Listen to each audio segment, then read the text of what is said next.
अस्सलाम वालेकुम, welcome to my channel. This is doctor Ehtesham. उम्मीद करता हूँ आप सब खैरियत से होंगे। आज की video ministry of foreign affairs Pakistan यानी कि मोफा पाकिस्तान की नई अपडेट पोस्टल अटेस्टेशन के बारे में है। मोफा ने अपनी अपडेट ये लास्ट मंथ अनाउंस की है। इससे पहले भी ये 2024 जुलाई में ये एक बार ये अनाउंस कर चुके हैं, लेकिन तब ये इतना ज़्यादा इम्प्लीमेंट नहीं हुआ था। लेकिन अब ये कुछ डॉक्यूमेंट्स ऐसे हैं जिनको पोस्टल अटेस्टेशन ही करवानी पड़ेगी, उनकी हम सिंपल अटेस्टेशन नहीं करवा सकते। तो इस वीडियो में मैं सारा एक्सप्लेन करूँगा कि सिंपल अटेस्टेशन और पोस्टल अटेस्टेशन में क्या फ़र्क है और इसका प्रोसेस क्या है और इसके रिलेटेड और भी क्वेश्चन के कौन से जो डॉक्यूमेंट्स हैं वो पोस्टल के ज़रिए करवाने हैं, किन लोगों को पोस्टल अटेस्टेशन की ज़रूरत है और कौन सिंपल करवाएंगे, ये मैं सारा इस वीडियो में एक्सप्लेन करूँगा।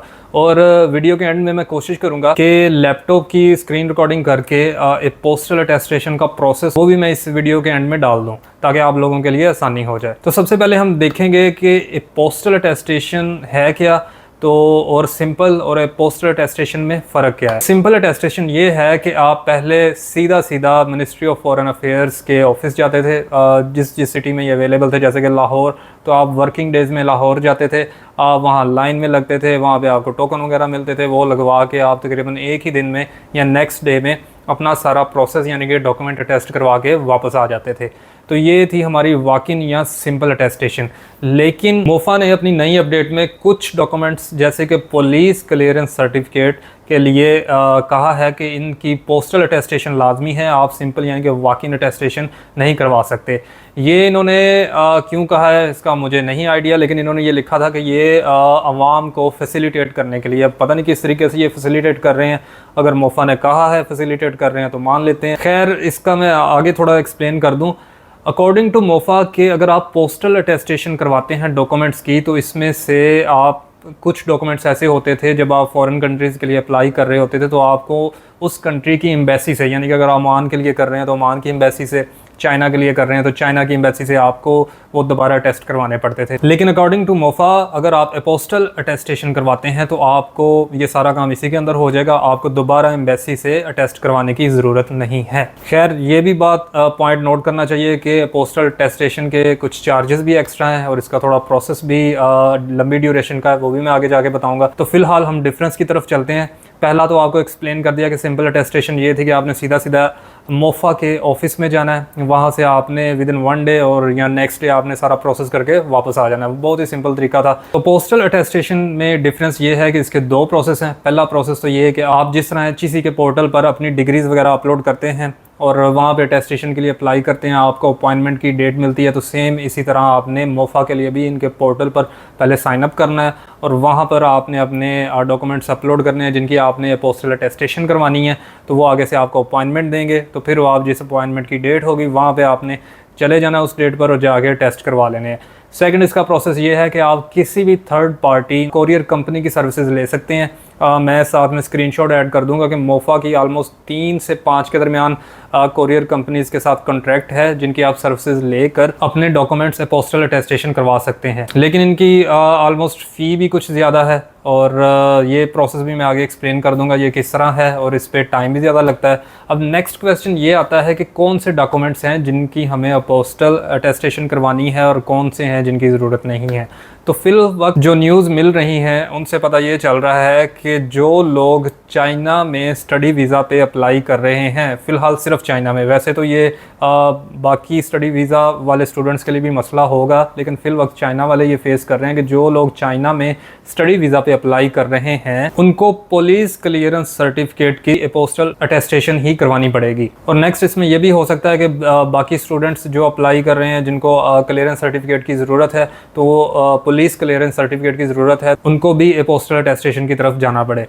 अब जो लोग जॉब्स वगैरह के लिए अप्लाई कर रहे हैं, जैसे कि हम इधर आए थे ओमान में, तो हमने अपना प्रोसेस डाटा फ्लो और सारा एग्ज़ाम वगैरह क्लियर करके डायरेक्ट जॉब पे आए थे, तो हमें ना तो एम्प्लॉयर ने डिमांड की थी क्लियरेंस सर्टिफिकेट की, ना किसी जगह पे हमें क्लियरेंस सर्टिफिकेट पुलिस की तरफ से प्रोवाइड करना पड़ा है, तो हमें इसकी ज़रूरत नहीं थी। चूँकि इसकी ज़रूरत नहीं थी तो हमें भी पोस्टल अटेस्टेशन की तरफ नहीं जाना पड़ा। तो इसी तरह जो लोग जॉब वगैरह पे आ रहे हैं और वहाँ पे उनको डिमांड नहीं की जाती है पुलिस क्लियरेंस सर्टिफिकेट की, तो उनको ज़रूरत नहीं है। लेकिन जो लोग जिन लोगों से डिमांड की जा रही है पुलिस क्लियरेंस सर्टिफिकेट की, उनको ये पोस्टल अटेस्टेशन ही करवानी पड़ेगी। नेक्स्ट इसका जो प्रोसेस है वो पहले में बयान किया है, दोबारा से कर देता हूँ कि जो फर्स्ट प्रोसेस ये है कि वो आपने मोफा के पोर्टल पर जाना है। वहाँ पे जाके आपने अपना अकाउंट बनाना है। अकाउंट बनाने के बाद आपने अपने डॉक्यूमेंट्स अपलोड करने हैं। और अहम बात ये है कि आप जब अपने डॉक्यूमेंट्स अपलोड कर रहे हों तो अक्सर नहीं बल्कि लाजमी ही मोफा से टेस्ट करवाने से पहले आपकी जो डिग्रीज़ या आपके जो डॉक्यूमेंट्स हैं वो बाकी अदारों से टेस्ट होने चाहिए, तो वो भी आपने देख लेना है।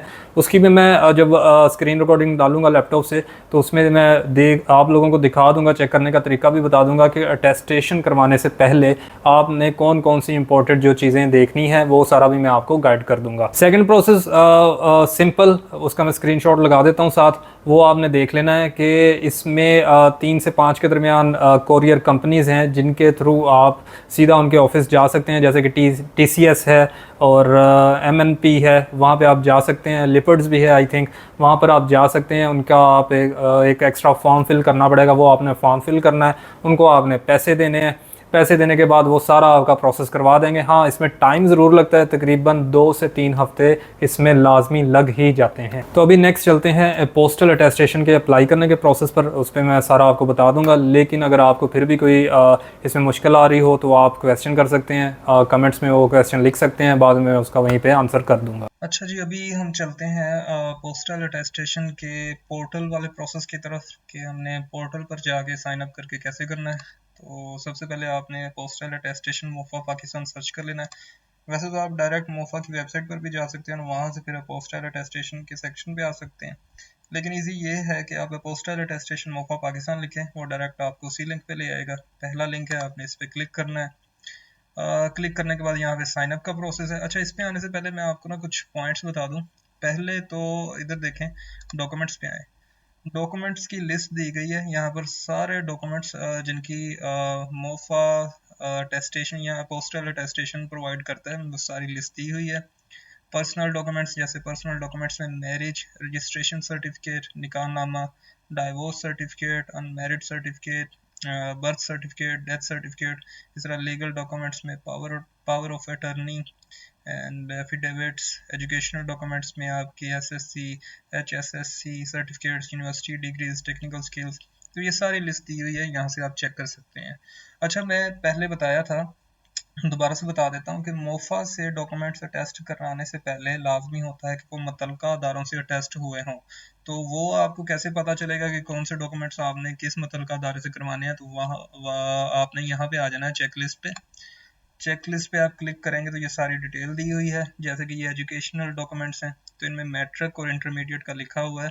Educational certificate issue by boards of intermediate and secondary education are required to be countersigned by inter board committee of chairman IBCC। यानी कि मैट्रिक और इंटर के आपने डॉक्यूमेंट्स मोफा से टेस्ट करवाने से पहले IBCC से करवाने हैं। और इसी तरह आपकी जो यूनिवर्सिटीज़ की डिग्री हैं वो आपने पहले HEC से करवानी है, और अगर मेडिकल की डिग्री हैं तो वो आपकी ministry of national health services से होनी चाहिए।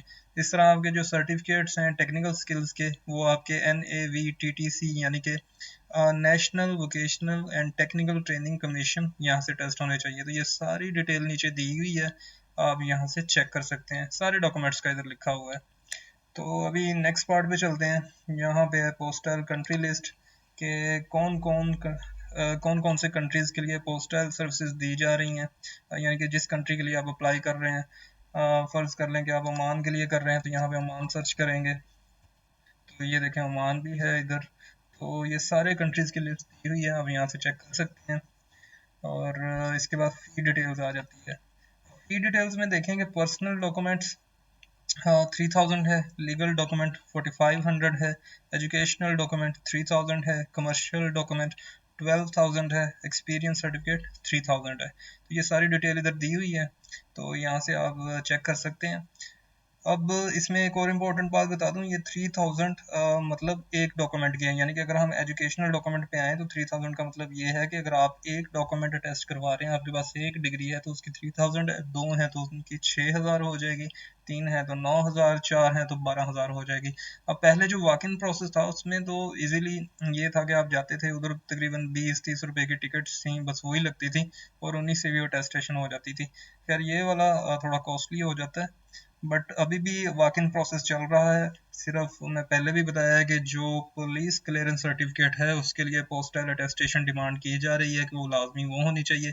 बाकी आपकी डिग्रीज जो हैं, एजुकेशनल डॉक्यूमेंट्स हैं, वो वैसे ही आप वॉक इन अटेस्टेशन पे करवा सकते हैं। आप डायरेक्ट किसी भी ऑफिस में जा सकते हैं, लाहौर, इस्लामाबाद, कराची, वहाँ पे आप जाएं और सुबह सुबह पहुँचें, उधर आप अपना सारा प्रोसेस करवाएं, एक दिन में ही हो जाता है और इजीली हो जाता है। अब ये वाला टैब देखते हैं, वेरीफाई अपोस्टाइल। वेरीफाई अपोस्टाइल में ये है कि अगर मिनिस्ट्री ऑफ फॉरेन अफेयर्स यानी कि मोफा की तरफ से आपको कोई अपोस्टाइल सर्टिफिकेट इशू हुआ पड़ा है ऑलरेडी, तो आप यहाँ पे आके कंफर्म कर सकते हैं। यहाँ पे उसका नंबर दे देंगे, अपोस्टाइल नंबर, और यहाँ पे इशू डेट दे देंगे और आप चेक कर सकते हैं कि वेरीफाई है या नहीं है। अभी चलते हैं हम प्रोसेस पे कि हमने साइन अप कैसे करना है। तो यहाँ पे आपने साइन अप के क्लिक कर देना, यहाँ पे फर्स्ट नेम, लास्ट नेम, यहाँ पे ईमेल एड्रेस और यहाँ पे CNSE। ईमेल एड्रेस और CNIC ध्यान से पुट करें, क्योंकि एक बार ये गलत पुट हो गया तो वो ऐसे ही सेव हो जाएगा, फिर आप दोबारा उसको कैंसिल भी नहीं कर सकते और दोबारा से रिन्यू भी नहीं कर सकते। तो ये आपने ज़रा ध्यान से पुट करना है। और पासवर्ड और कंफर्म पासवर्ड ये तो ऑलरेडी सबको पता है, ये कि सेम ही रखना होता है। मैं खैर एक ऑलरेडी अकाउंट बनाया हुआ, तो मैं चेक करता हूँ उस पर साइन इन करके। तो यहाँ पे हम देख लेंगे,